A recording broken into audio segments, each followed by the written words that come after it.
Wyoming Territory, 1883. The wind cut down from the Bighorn Mountains like a blade, sharp with dust and the faint smell of snow. Catherine Hale stood outside the dry goods store in Sheridan, clutching her thin shawl tighter around her shoulders. In her other hand, she held an empty basket, one she had hoped to fill with flour, beans, and maybe a bit of salt pork if luck was with her. But luck had not been with her for a long while. I said no credit. The shopkeeper barked from inside, already turning away before she could reply. His words hit harder than the wind. Catherine didn't argue. She simply nodded once, held her chin steady, and stepped off the wooden porch. Her stomach ached from going without food since yesterday, and her son Micah had eaten nothing more than half a biscuit that morning. Still, she would not cry, not in the middle of town where every glance felt like a weight. The hem of her dress dragged through the dirt street as she walked, blinking fast against the sting in her eyes. Sheridan was alive with noise around her. Wagon wheels creaked, horses stamped, men laughed outside the saloon. But she felt cut off, as though the whole town was turning its back. A few steps away, a man leaned against the post outside the livery. His hat was pulled low, his arms crossed over a coat that had seen long miles but was kept clean. His boots were scuffed, but they stood planted, as if no storm could move him. He watched her, not pretending otherwise. "You got turned away for food." His voice carried across the space between them, low and certain. Catherine stopped. The basket felt heavy, though it was empty. She stiffened, then gave a small nod. "I will figure something out," she said quietly, her eyes darting toward the road that led to her wagon. The man pushed off the post and stepped closer. He had a way about him, steady, unhurried, like he carried no doubts in his stride. "Come with me," he said, as simple as if he were offering his hand. "I'll fill your table tonight." Her grip tightened on the basket. "You do not even know me." "I don't need to," he said. "You've got a child to feed." "That's enough." Her gaze fell to the dust at their feet. "I cannot take charity." "It's not charity," he answered. "It's supper." "Come on." Something in his voice was firm, yet gentle, leaving no room for shame. Catherine looked up at him then, really looked. His face was weathered, but not hard. His eyes held a softness that didn't quite match his rugged frame, and there was a crease at the corner of his mouth, as though he had once smiled often but had forgotten how. He was not young, but not old either, perhaps in his mid-30s. There was something steady in him that made her feel steadier just standing near. Slowly, she gave a small nod. He tipped his head, then turned and led her across the street to where his horse was tied beside a muddy buckboard wagon. "Name's Silas Whitlow," he said as he lifted the reins. "You can ride up front or follow behind." "Catherine Hale," she replied, climbing onto the seat. "My son is back at our place." "It's just outside town by the creek." Silas flicked the reins, and the wagon rolled forward. "Then, that's where we'll go." The ride was quiet, but it wasn't the heavy silence of strangers. It was the kind that left room for breath. The wagon wheels creaked along the dirt road as the sun dipped low, painting the hills in gold. Catherine found herself watching his hands on the reins, strong, weathered, steady hands that seemed to know both labor and restraint. When they turned off the main road and followed the creek, her small homestead came into sight. The cabin leaned slightly with age, its roof patched with tar paper and hope. A boy stood on the porch, barefoot and thin, watching with wide eyes as the wagon approached. "That your boy?" Silas asked. "Yes," Catherine said, her voice softening.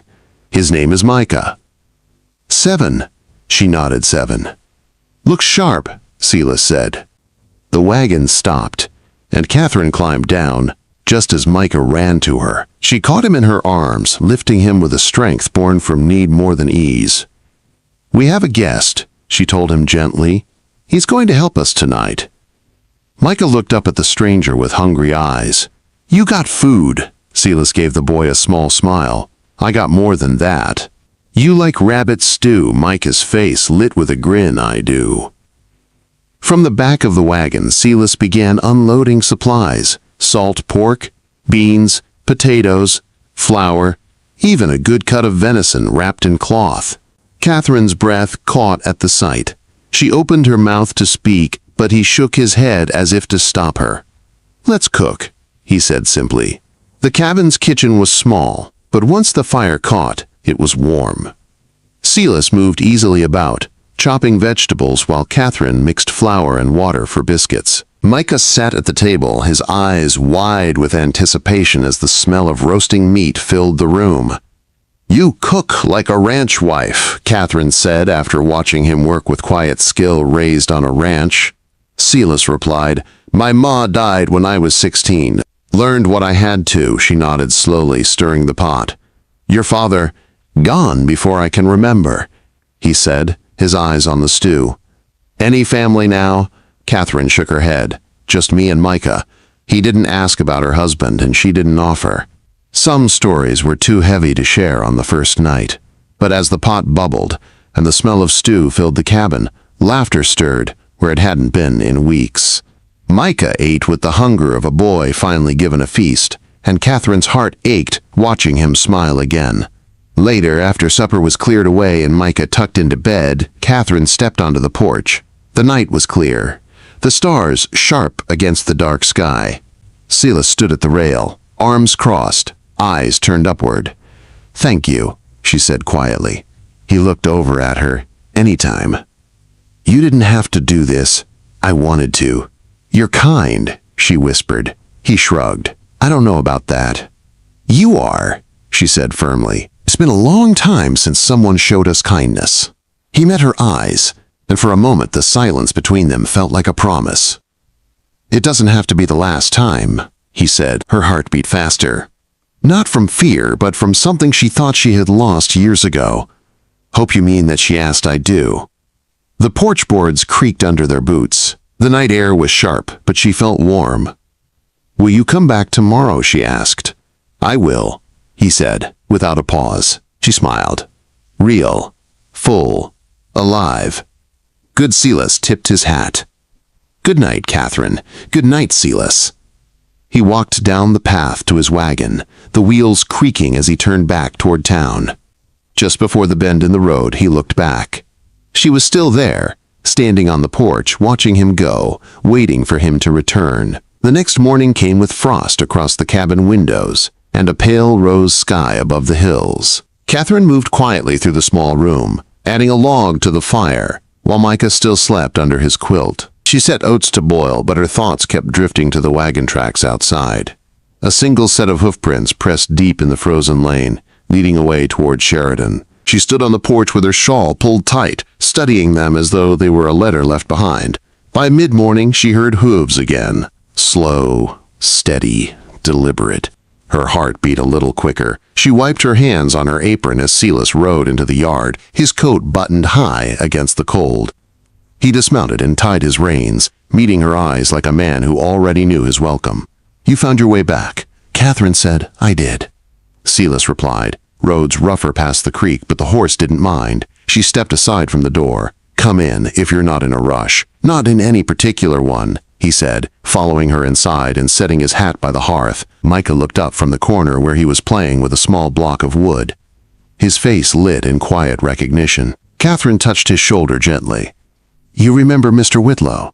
"Yes, ma'am," Micah answered quickly. Silas gave a slow nod.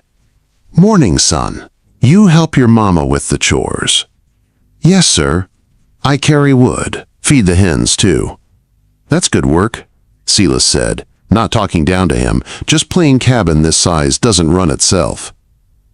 Catherine poured hot water into a basin. "There's fence down out back. A deer broke through last week.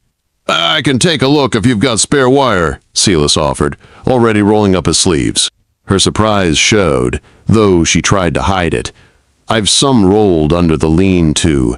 Then I'll get started before the ground hardens more," he said, glancing out the window at the pale winter sun. While he worked, Catherine sat near the window with her sewing basket. She patched Micah's shirts, pausing now and then to watch Silas move along the broken fence line.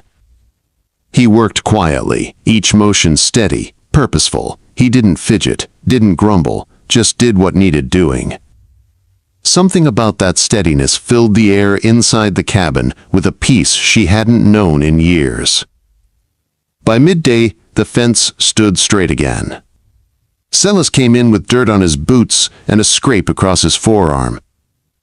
He didn't mention it. Catherine handed him a plate with last night's biscuits and slices of ham she'd saved. He sat near the fire to eat, stretching his long legs out across the floor. "You've got good land here," he said, glancing around the cabin. Water close by, trees for shelter. "It was my husband's," she said softly, eyes on her sewing. "We came from Kansas 5 years back. He built the beams with his own hands." Silas grew quiet. "He pass here." She nodded once 2 winters ago. Fever took him fast. The silence that followed wasn't empty. It held weight, but not the kind that pressed her down. Instead, it felt like the quiet of someone who understood loss and respected its shape. "I buried my mother near Laramie," Silas said after a moment. "She liked the wind there. Said it kept her honest." Catherine looked up. "And your father?" "Gone before I can remember. After Ma, it was just me." Her hand paused on the fabric. "You've been alone a long time." He shrugged slightly. "Took work where I could. Drove cattle north, built rail grade, rode dispatch. Never stayed long anywhere." "Are you planning to stay now?" she asked carefully. Silas met her eyes. "Any reason I shouldn't?" She shook her head slowly. "No reason I can think of that afternoon." He rode into town for supplies. Catherine walked him out to his horse. "You don't owe us anything," she told him. "I know," he said simply. "That's not why I'm coming back." Her hand lifted without thought, brushing a bit of dust from his coat collar. "Then I'll be here." He nodded once, mounted, and rode down the lane. This time she watched until he disappeared beyond the bend in the creek. By late afternoon he returned, wagon wheels cracking the thin ice in the ruts. He carried a crate down from the bed. "Found window glass," he said. "Traded a pair of stirrups for it. Fellow at the smithy owed me." Catherine's eyes widened. "I'll keep it wrapped till spring." No sense fixing pains while the ground's frozen. "I brought oilcloth too," he added. "Might keep the cold out. For now?" Micah ran from inside, hair sticking up unevenly. "I finished the kindling," he said proudly. "You haul it yourself?" Silas asked. "Yes, sir." Dragged it in a sack. "Next time, twist the top and tie it off. Stops it from catching," Silas said, his voice easy.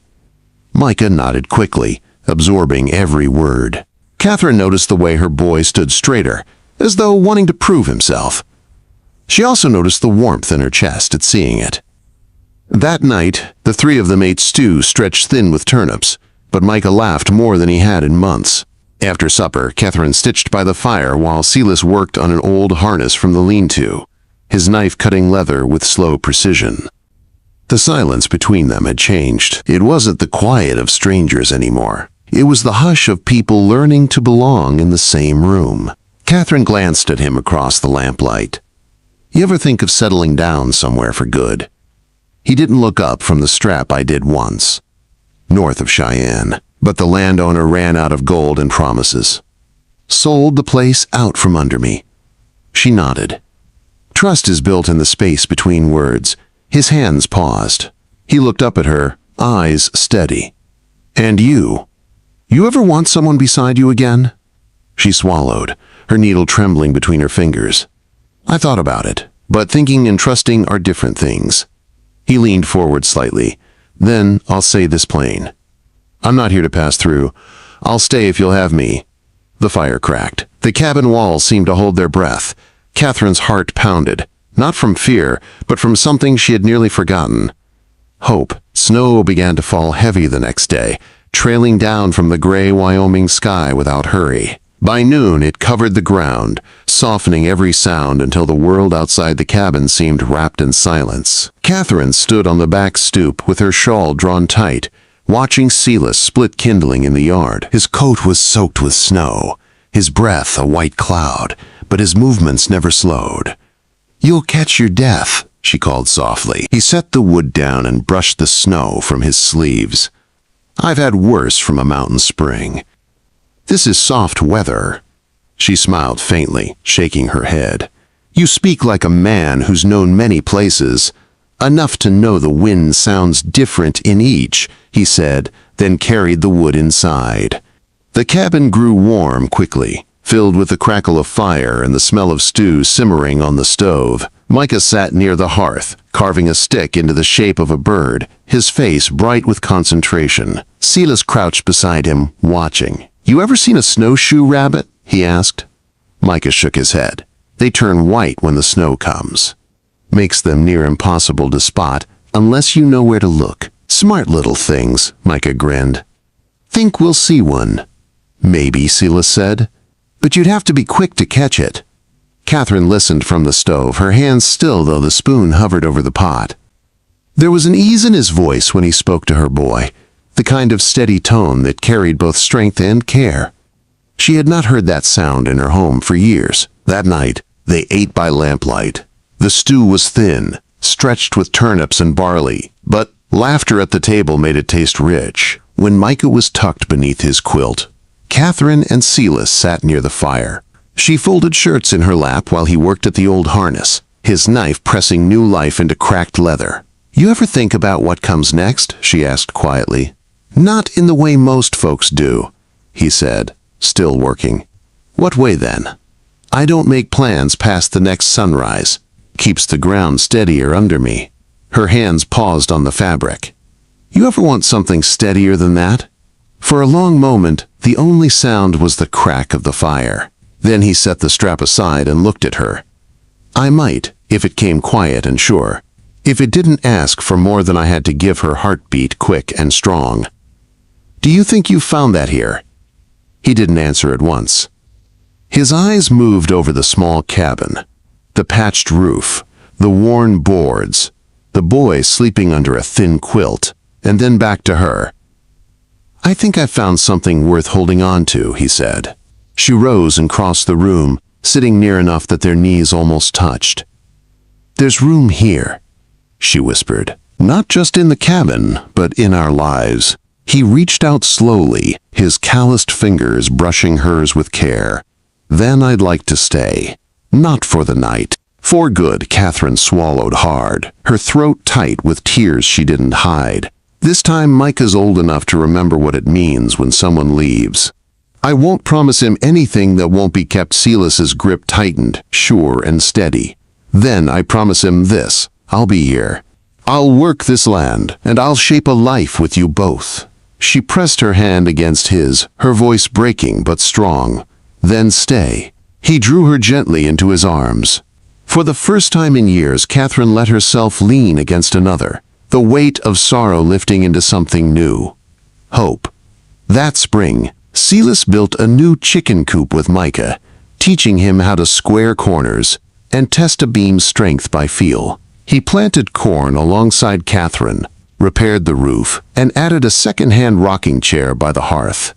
In June, they married under the cottonwoods by the creek. Catherine wore her mother's brooch. Micah held the ring cut from a silver coin Silas had carried since his trail days. And the preacher rode out from town. There was no music, but they danced anyway, barefoot in the grass, laughing under the Wyoming sky. By winter, the pantry was full, the roof held strong, and the cabin was warmer than it had ever been. Micah had grown taller, stronger, his cheeks full, and his laughter easy. He called Silas Pa, without being asked. Sometimes at night, Catherine and Silas sat together on the porch, her hand tucked into his, both watching the land settle into sleep. He didn't speak much, but he didn't need to. She understood him now the way one understands the shape of wood beneath the hand or the sound of wind carrying old stories. And when he bent his head to press a kiss to her temple, she closed her eyes, knowing this was not the end of their story. It was the beginning of all the rest.